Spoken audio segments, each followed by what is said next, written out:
Hello. Video सुरू करण्यापूर्वी एक महत्त्वाचं, हा सेल्स व्हिडिओ नाही आहे. ह्या व्हिडिओच्या शेवटी मी तुम्हाला कुठलाही प्रोग्राम किंवा प्रॉडक्ट सेल करणार नाही आहे. मी तुम्हाला कुठल्याही वेबिनारला रजिस्टर करायला सांगणार नाही आहे किंवा मी तुमचा ईमेल ॲड्रेससुद्धा मागणार नाही आहे. हा सेल्स व्हिडिओ नाही, पण हा एक इम्पॉर्टंट व्हिडिओ आहे. Okay, let start. आपल्या सर्वांना वेगवेगळे चॅलेंजेस आहेत. मग तो कोणीही असो, बिझनेसमॅन असो, स्टुडंट असो, हाऊसवाईफ असो किंवा एम्प्लॉई असो किंवा किंवा कोणीही. आणि इट डझंट मॅटर की तो किती श्रीमंत आहे, किती गरीब आहे, पण चॅलेंजेस सर्वांना आहेत. आपल्याला आपल्या आयुष्यात काही मिळवायचं आहे किंवा काही गोष्टींपासून सुटका पाहिजे आहे, पण त्याच्यामध्ये अनेक चॅलेंजेस येतात आणि हे सगळे चॅलेंजेस इथे असतात, मेंटल चॅलेंजेस. बरं, आता मग जे जे लोक शिकलेले आहेत किंवा ज्यांच्याकडे रिसोर्सेस आहेत ते लोक काय करतात, ते प्रोफेशनल कोचकडे जातात आणि त्याचा हेल्प घेतात किंवा सायकोलॉजिकल हेल्प घेतात. पण हे सर्वांना पॉसिबल होत नाही. मग आपले छोटे छोटे प्रॉब्लेम असतात, त्याच्यासाठी प्रत्येक वेळेस सायकोलॉजिस्टकडे जाण्याची गरज नाही. पण जरी हे प्रॉब्लेम छोटे छोटे असले तरी हे आपल्या आयुष्यावर मोठे परिणाम करतात. फॉर एक्झाम्पल, छोट्या छोट्या गोष्टींनी मी चिडून जातो, इरिटेट होतो आणि पटकन काहीतरी फ्रस्ट्रेशनमध्ये काहीतरी रिॲक्ट होतो, घरामधलं वातावरण खराब करतो. मुलांना ते प्रेमाने जवळ येतात, पण मी माझ्या कामाच्या प्रेशरमध्ये असतो, त्यांना मला इच्छा नसताना मी ओरडतो, मारतो. हे नाही व्हायला पाहिजे. मला शांत झोप लागली पाहिजे, पण दिवसभर काय काम केलं किंवा उद्याचं काय टेन्शन आहे त्याच्यामध्ये माझे विचारच थांबत नाही. किंवा मी स्टुडंट आहे आणि मला एक्झामचं प्रेशर हँडल करता येत नाही आहे, मी त्याच्यामुळे सारखा प्रेशरमध्ये फिरत असतो. किंवा मी एक एम्प्लॉई आहे आणि काय, मला माहिती आहे की मी किती काम करतो, किती माझं कामाचं महत्त्व आहे, पण मला बॉसकडे जाऊन माझी पगारवाढ मागता येत नाही आहे आणि त्याच्यात मला भीती वाटते. किंवा मला वाटतं माझ्यामध्ये स्किल आहे, टॅलेंट आहे, मला लोकांपुढे उभं राहून बोलायचं आहे, पण साधा स्टेजवर जाण्याचा विचार केला तरी मला धडधड व्हायला लागतं आणि मला शक्यच होत नाही. किंवा बऱ्याच वर्षांपासून माझं स्वप्न आहे की मला हे सगळं जॉब आणि नोकरी धंदा सोडून मला काहीतरी स्वतःचं चालू करायचं आहे, पण ते होत नाही. किंवा मी एक हाऊसवाईफ आहे आणि मला माझ्या नवऱ्याशी मला मनातलं बोलताच येत नाही. मला माहीत नाही, पण जमत नाही मला. ते पूर्वीसारखं प्रेम राहिलेलं नाही आहे. मग ते रिलेशनशिप मला पुन्हा डेव्हलप करायचं आहे, त्याच्यामध्ये पुन्हा प्रेम जागृत करायचं आहे, पण ते पण होत नाही. अशा अनेक शेकडो गोष्टी आहे, ज्या छोट्या छोट्या गोष्टी आहे, पण त्या सायकोलॉजिकली आपल्याला खात राहतात आणि आपली ग्रोथ होऊ देत नाही किंवा आपल्याला जो आनंद पाहिजे तो मिळू देत नाही. आणि हे सगळ्यांना ॲप्लिकेबल आहे. तो बिझनेसमॅन असो, फॅक्टरी ओनर असो की साधा माणूस असो. मग याला सोल्युशन काय? तर मार्केटमध्ये आपल्याला एक जेनेरिक सल्ले मिळतात. जर आपण आपल्या मित्र मैत्रिणी किंवा आपल्या सिनियर्सकडे गेलो किंवा कोणी वडीलधाऱ्या माणसांकडे गेलो तर ते काय सांगतात, जनरल सल्ले देतात. मोटिवेशनल कोट्स असतात किंवा म्हणी असतात किंवा अरे त्याच्या आयुष्यात बदल झाला, तुझ्याही होईल, होपफुल राहा. पण हे सल्ले ठीक आहे, पण याच्याने काम नाही होत. आता माझं इंजिनिअरिंग बॅकग्राऊंड आहे. मी इंजिनिअरिंगचं जे इंजिनिअरिंग माइंडसेट आहे तो वापरतो जीवनातल्या सगळ्या ह्या सायकोलॉजिकल इश्यूकडे बघण्यासाठी सुद्धा. आणि माझा अनुभव आहे. काय होतं, हे इंजिनिअरिंगमध्ये मोठमोठे प्रोजेक्ट घेतात लोक, मोठे मोठे डॅम बांधतात, मोठ्या मोठ्या बिल्डिंग्स बांधतात, पूल बांधतात. त्यांच्याबरोबर पूर्ण होतात कारण त्यांच्याकडे एक प्रोसेस आहे, त्यांच्याकडे एक सिस्टम आहे. तसं आपल्या आयुष्यातले पण आपले छोटे छोटे गोल, छोटे छोटे हे चॅलेंजेस आपण ओव्हरकम करू शकतो, पण आपण तिकडे ते इंजिनिअरिंगचे प्रिन्सिपल वापरत नाही. ओके, मग अशी काही टेक्नॉलॉजी आहे का? जशी इंजिनिअरिंगमध्ये वेगवेगळे प्रोसेसेस आहे, सिस्टम्स आहे, तशा आपले पर्सनल लाईफचे गोल अचीव्ह करण्यासाठी त्याच्यासाठी काही सिस्टम आहे का, काही टेक्नॉलॉजी आहे का? तर आहे, त्याचं उत्तर आहे. आणि वी आर लकी. ती टेक्नॉलॉजी आहे NLP, म्हणजे न्यूरो लिंग्विस्टिक प्रोग्रामिंग. आणि मी गेल्या 25 ते 26 वर्षापासून त्या फील्डमध्ये काम करतोय. माझं इंजिनिअरिंगचं बॅकग्राऊंड आहे, पण मला ह्युमन परफॉर्मन्स आणि माइंड कसं वर्क करतं ह्याचं फार पहिल्यापासून इंटरेस्ट होता. म्हणून मी ते माझं इंजिनिअरिंग बॅकग्राऊंड, त्याची जी माइंडसेट आहे ते वापरला आणि ही NLP टेक्नॉलॉजीचा अभ्यास केला. तर ही NLP काय, आपल्याला आता हा व्हिडिओ त्या NLP टेक्नॉलॉजीबद्दल नाही, पण एक वाक्यात सांगतो. हे NLP टेक्नॉलॉजी म्हणजे आपल्या ब्रेनचं मॅन्युअल. जसं आपण काही अप्लायन्सेस घेतो, washing machine, fridge, TV, camera, त्याच्याबरोबर आपल्याला मॅन्युअल मिळतं, त्याच्यात लिहिलेलं असतं की ते कसं वापरायचं. तसा हा NLP टेक्नॉलॉजी म्हणजे समजून घ्या की तुमच्या मेंदूचं मॅन्युअल आहे. एकदम NLP म्हणजे सुपर पॉवर आहे. तुम्ही जे हवं ते अचीव करू शकता, कारण सगळे रिसोर्स इथेच आहेत. तुम्ही किती गरीब आहे, किती श्रीमंत आहे, डझंट मॅटर. शेवटी प्रत्येकाला आपलं माइंड, आपला ब्रेन अप्लाय करायचा असतो, आणि त्याचं जर मॅन्युअल तुमच्याकडे असेल तर तुम्ही काही मिळवू शकता. तर ह्या सुपर पॉवरचा, ह्या NLPचा पण एक प्रॉब्लेम आहे, आणि तो प्रॉब्लेम काय आहे की ही टेक्नॉलॉजी कॉम्प्लिकेटेड, काय म्हणतात इंग्लिश शब्द जार्गन, त्याच्याने ती अशी अवघड होऊन गेलेली आहे. सामान्य माणसाला ती समजणं म्हणजे कठीण काम आहे. म्हणजे त्याच्यातले शब्द, आणि ते म्हणजे फक्त इंटेलेक्च्युअल किंवा अति शिकलेल्या लोकांसाठीच अशी राहून गेलेली ती टेक्नॉलॉजी.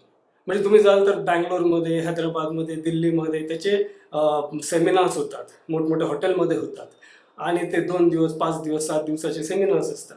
पण सामान्य माणसाचं काय? ओके, सो मी हे गेल्या अनेक वर्षांपासून प्रोफेशनल लोकांना NLP ट्रेनिंग देतो की NLP कसं वापरायचं, आणि 1-to-1 सेटिंगमध्ये कोचिंग, काउन्सिलिंग किंवा थेरपी पण करतो. पण ते लिमिटेड लोकांना करतो, आणि मला सारखं वाटतं की ही आपण सिम्प्लिफाय केली पाहिजे टेक्नॉलॉजी. मी गेल्या 2 वर्षापासून याच्यावर काम करत होतो, आणि मग मी ही सिम्प्लिफाय केली आहे टेक्नॉलॉजी तुमच्यासाठी, माझ्यासाठी. हे आपल्या सामान्य लोकांना आयुष्यात वापरता येईल असा एक फॉर्म्युला तयार झाला आहे. इंजिनिअरिंगचा माइंडसेट वापरून एक स्टेप बाय स्टेप अशी एक सिस्टम बनवलेली आहे, सोपी एकदम. तर मी थोडक्यात एक्सप्लेन करतो. त्याचं नाव मी ठेवलं आहे the goal framework. Me explain करतो. GOAL, गोल, 4 अक्षर आहे. तर G म्हणजे काय? ग्राउंडिंग. ग्राउंडिंग म्हणजे तुमचं जसं एखादी मोठी बिल्डिंग बनवण्याच्या आधी आपल्याला तिचं फाउंडेशन स्ट्रॉंग असावं लागतं. फाउंडेशन स्ट्रॉंग नसेल तर बिल्डिंग उभीच राहू शकत नाही. तसं कुठलंही आयुष्यात तुमचं चॅलेंज असो किंवा तुमचं स्वप्न असो, त्याच्यासाठी तुमचं माइंड स्ट्रॉंग पाहिजे. तुमचे बिलीफ, तुमच्या व्हॅल्यूज, तुमचा स्वतःवरचा आत्मविश्वास वगैरे वगैरे, ह्या अनेक गोष्टी. त्याच्या डिटेलमध्ये आपण हळूहळू जाऊ पुढच्या व्हिडिओजमध्ये. पण ह्याच्यात काय महत्त्वाचं आहे की तुमचं ग्राउंडिंग, तुमचं माइंड किती स्ट्रॉंग आहे, तो झाला G. नेक्स्ट आपला कंपोनेंट येतो O. म्हणजे ऑब्जेक्टिव्ह. तुम्हाला काय मिळवायचं याची क्लॅरिटी पाहिजे. मला आयुष्यात सुखी व्हायचं आहे, किंवा मला एक सुंदर असा बंगला पाहिजे, हे हे काय झाले? हे स्वप्न झाले, डिझायर झाले, विशेस. पण याच्याने ते सत्यात येणार नाही. जसं मी म्हणालो की इंजिनियर जेव्हा पूल बांधतात किंवा बिल्डिंग बांधतात, त्यांना एक त्याची पूर्ण प्लॅन, त्याची ब्ल्यूप्रिंट त्यांच्याकडे असावी लागते. तसंच आपलं किती छोटं चॅलेंज असो किंवा मोठं स्वप्न असो, आपल्याला आपल्या ऑब्जेक्टिव्ह काय आहे त्याची आपल्याला क्लॅरिटी असायला पाहिजे. आणि NLPमध्ये, या टेक्नॉलॉजीमध्ये याचे पण अनेक टूल्स आणि ते सगळे आहे, मी सिम्प्लिफाय केलेले आहे. सो तुम्ही कुठलंही तुमचं स्वप्न पूर्ण करण्याच्या आधी किंवा चॅलेंज ओव्हरकम करण्याच्या आधी त्याचा एक प्रॉपर ऑब्जेक्टिव्ह बनवावा लागेल. ओके, तिसरा कंपोनेंट तो ए म्हणजे ॲक्शन. हा माझा फेवरेट कंपोनेंट आहे. काय असतं माहिती का? आयुष्यात जो काही तुम्हाला बदल पाहिजे तो फक्त तुम्ही ॲक्शन घेतल्याने होणार आहे, विचार करून नाही. त्याला ॲक्शनच घ्यावी लागणार आहे. आणि ॲक्शन म्हणजे कसं? ती काय डे टू डे कन्सिस्टंटली घ्यावी लागेल. जसं बिल्डिंग बनवताना तुमच्याकडे फाउंडेशन स्ट्रॉंग आहे, तुमच्याकडे ब्ल्यूप्रिंट पण आहे, पण तुम्हाला रोज येऊन एक एक विट लावावी लागेल, स्लॅब बांधावे लागेल, काम करावं लागेल, तेव्हा ती बिल्डिंग बनणार आहे. तर हे आपल्याला कंटिन्युअसली ॲक्शन घ्यावी लागेल. मग मध्ये आपण थकून जाऊ, मध्येच डाऊट येईल, अरे होईल का, किंवा मी प्रोक्रॅस्टिनेट करेल, नाही जाऊ द्या, उद्या बघू, परवा बघू, असं नाही. तर ही कन्सिस्टंट ॲक्शन घ्यावी लागेल. आणि चौथा अगदी महत्त्वाचा एलिमेंट आहे, जे बरेच लोक हा कन्सिडरच करत नाही, विसरून जातात किंवा याला हिशोबातच धरत नाही, तो म्हणजे L, लँडस्केप. लँडस्केप म्हणजे तुमच्या आजूबाजूला काय आहे ते, तुमचं आजूबाजूचं जग. सी, आपण स्पेसमध्ये नाही राहत, आपण राहतो, आपल्या आजूबाजूला लोक असतात, वेगवेगळ्या सिस्टम्स असतात, समाज असतो, तुमचं कायदे कानून असतात, बऱ्याच गोष्टी असतात. त्या त्या आणि त्यासारख्या बदल होत राहतात. समजा आता मी हा व्हिडिओ रेकॉर्ड करतोय, मी हा हवेत रेकॉर्ड नाही करत आहे ना, मी हा रेकॉर्ड करतोय, मला फॅमिली आहे, मला त्यांना एनरोल करावं लागेल याच्यात. माझा या व्हिडिओ बनवण्यामुळे त्यांना तर काही त्रास होणार नाही का? आणि जर तो होणार असला तर त्याच्यासाठी मी काय तरतूद करतोय. तसंच आपलं कुठलाही आपण जेव्हा गोल घेतो किंवा आपल्या चॅलेंजवर काम करत असतो तेव्हा आपल्या आजूबाजूचे लोक, मग ते फॅमिली असेल किंवा तुमचे कंपनीमधले तुमचे कलिग्स असतील किंवा तुमचा बॉस असेल, तुमचे सबऑर्डिनेट असतील किंवा तुमचे कस्टमर्स असतील, कॉम्पिटिटर्स असतील, सगळं आहे ते सगळं कन्सिडर करून त्याचे डायनॅमिक्स जे रेग्युलरली चेंज होत राहतात त्याच्यावर लक्ष ठेवून हे तुम्हाला बाकी सगळ्या स्टेप घ्याव्या लागणार, तेव्हा तुमची बिल्डिंग बनेल. मध्येच पाऊस सुरू होईल, वादळ येईल, इलेक्ट्रिसिटी जाईल, हे सगळं कन्सिडर करावं लागेल तुम्हाला आणि त्याला त्याप्रमाणे अप्रोप्रिएटली रिस्पॉन्ड करावं लागेल.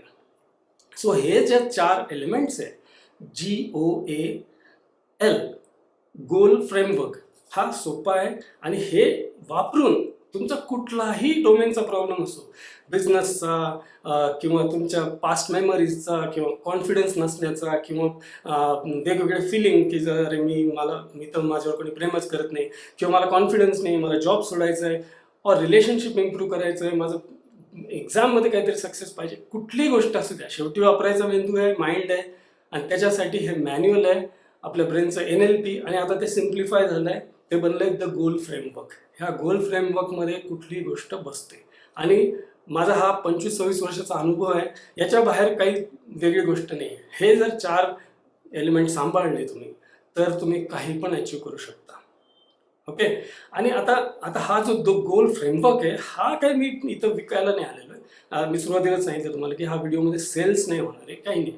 मग मी हे का करतोय? आज 27 एप्रिल आहे, माझा वाढदिवस आहे आणि वाढदिवस आहे म्हणून गेल्या आठवडाभर मी विचार करतोय की मागचा आयुष्याचा सगळा, आणि मला एक लक्षात आलं की माझं लहानपणापासून एक स्वप्न होतं. मी पिक्चर्स बघायचो, पुढे वाचनाची सवय लागली, मग पुस्तकं वाचायला लागलो, कादंबऱ्या वाचल्या, मोठमोठ्या लोकांचे चरित्र वाचले आणि लहानपणापासून स्वप्न होतं की मला हिरो बनायचं होतं. पुढे जसजसं मी ग्रो होत गेलो, वय वाढलं, मॅच्युरिटी वाढली, तेव्हा लक्षात आलं की हिरो म्हणजे तो नाही आहे जो स्टेजवर उभा आहे आणि सगळे टाळ्या वाजवत आहे. नाही, हिरो कोण आहे? हिरो तो आहे जो लोकांना फॉर्म्युला देतो, टूल देतो, हे घे आणि बदल तुझं आयुष्य. आणि ते जेव्हा लोकांचं आयुष्य बदलतं ते बघून जे समाधान मिळतं त्याला मी हिरोगिरी म्हणतो. आता माझी हीच डेफिनेशन आहे गेल्या अनेक वर्षापासून, माझ्या ते लक्षात आलं. पण एक चॅलेंज हे होतं की हे मी खूप लिमिटेड लोकांसाठी करत होतो, जास्त लोकांपर्यंत पोहोचता येत नव्हतं मला. पण मग व्हिडिओच्या थ्रू मी आधी करू शकलो असतो, पण ते NLP कॉम्प्लिकेटेड होतं, ते जार्गन इंग्लिश सगळं म्हणजे त्याच्यात कायनेस्थेटिक आणि ऑलफॅक्टरी, गस्टेटरी असे सगळे कॉम्प्लिकेटेड वर्ड्स, ते मी कसं काय पोहोचवणार लोकांपर्यंत?